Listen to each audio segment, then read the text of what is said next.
Shalom, saya Juliana Syoming, semester 4 Pendidikan Agama Kristen. Dan pada saat ini saya akan membawakan mata kuliah Strategi Pembelajaran. Pada saat ini saya akan membahas mengenai pembelajaran berorientasi aktivitas siswa atau PBAS. PBAS yang dimana yang menempatkan siswa dalam pembelajaran sebagai subjek belajar. Dan yang kedua, ada beberapa asumsi perlunya pembelajaran berorientasi pada aktivitas siswa. Yang pertama, asumsi tentang pendidikan. Yang kedua, asumsi tentang siswa. Yang ketiga, asumsi tentang guru. Dan yang keempat, asumsi tentang proses pengajarannya. Dan yang pertama, ada asumsi filosofis tentang pendidikan. Pendidikan merupakan usaha sadar mengembangkan manusia menuju kedewasaan, baik kedewasaan intelektual, sosial, maupun kedewasaan moral. Dan yang kedua, asumsi tentang siswa sebagai subjek pendidikan, yang dimana anak didik memiliki motivasi untuk memenuhi kebutuhannya. Dan yang ketiga, asumsi tentang guru meliputi guru bertanggung jawab atas kepercayaan hasil belajar peserta didik, guru memiliki kemampuan yang profesional dalam mengajar. Dan yang keempat, yaitu bahwa proses pengajaran direncanakan dan dilaksanakan sebagai suatu sistem. Peristiwa belajar akan terjadi manakala anak didik berintegrasi dengan lingkungan yang diatur oleh guru, dan pengajar memberikan akan lebih efektif apabila menggunakan metode atau teknik tepat dan berdaya guna. Dan yang selanjutnya ada konsep dan tujuan dari PBAS. Konsep dan tujuan PBAS dapat dipandang sebagai pendekatan dalam pembelajaran yang menekankan kepada aktivitas siswa secara optimal untuk memperoleh hasil belajar berupa perpaduan antara aspek kognitif, afektif, dan psikomotor secara berkembang.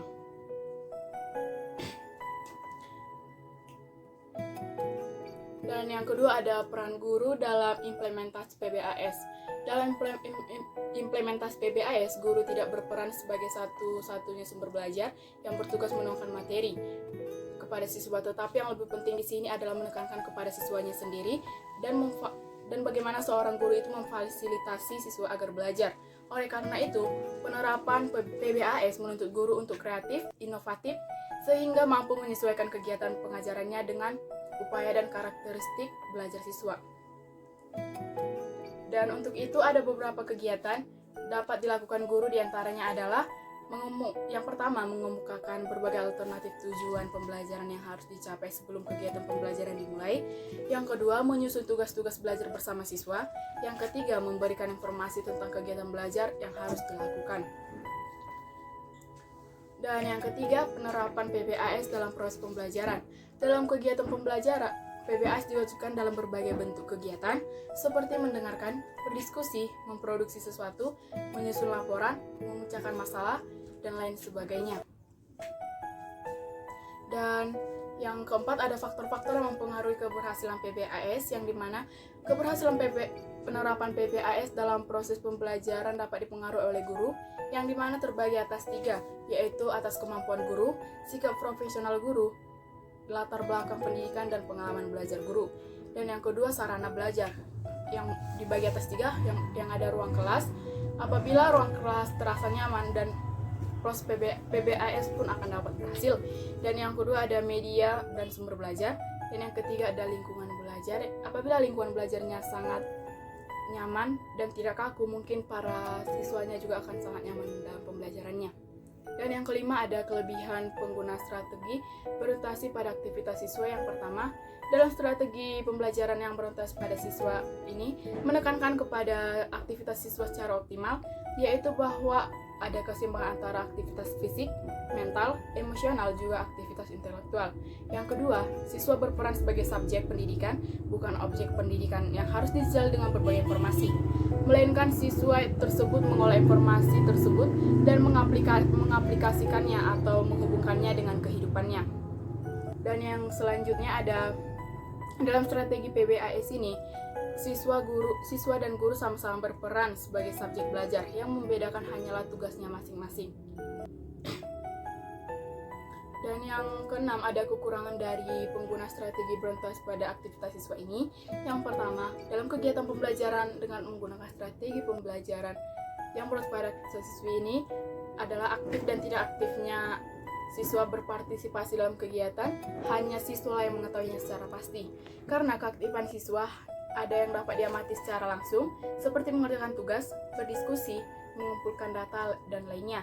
Namun ada hal yang tidak dapat diamati seperti kegiatan mendengarkan dan menyimak.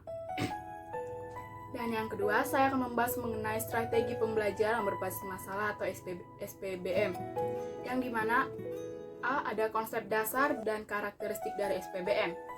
Dan di sini saya akan membahas mengenai 3 ciri utama dari SPBM. Yang pertama, SPBM merupakan rangkaian aktivitas pembelajaran yang artinya dalam implementasi SPBM ada sejumlah kegiatan yang harus dilakukan siswa.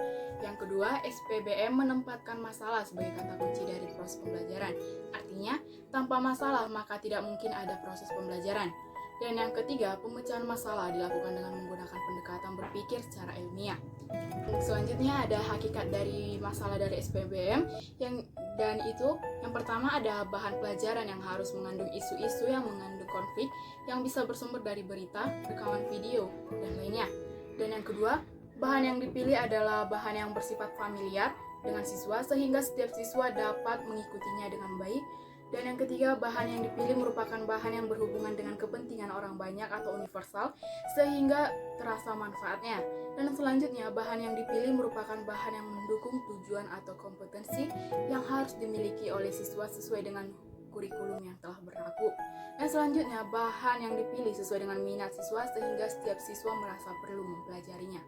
Dan C, ada tahapan-tahapan dalam SPBM. Yang pertama adalah menyadari masalah. Hal yang pertama yang harus kita lakukan adalah menyadari masalah yang terlebih dahulu. Dan yang kedua harus merumuskan masalah. Dari langkah yang selanjutnya dari kita pertama menyadari, kita harus mampu merumuskannya. Dan yang ketiga merumuskan hipotesis. Dan yang keempat mengumpulkan data. Dan yang terakhir kita harus menguji hipotesisnya. Dan ada keunggulan dan kelemahan dalam SPBM. Yang pertama, saya akan membahas mengenai keunggulannya. Yang pertama, pemecahan masalah atau problem solving yang merupakan teknik yang cukup bagus untuk lebih memahami isi pelajaran. Dan yang kedua, pemecahan masalah atau problem solving dapat meningkatkan aktivitas pembelajaran siswa. Yang ketiga, siswa merasa puas dan senang. Siswa lebih mudah memahami materi, mengembangkan keterampilan untuk belajarnya seumur hidup. Dan pemecahan masalah atau problem solving dapat memberikan kesempatan kepada siswa untuk mengaplikasikannya pengetahuan yang mereka miliki dalam dunia nyata atau kehidupan sehari-hari.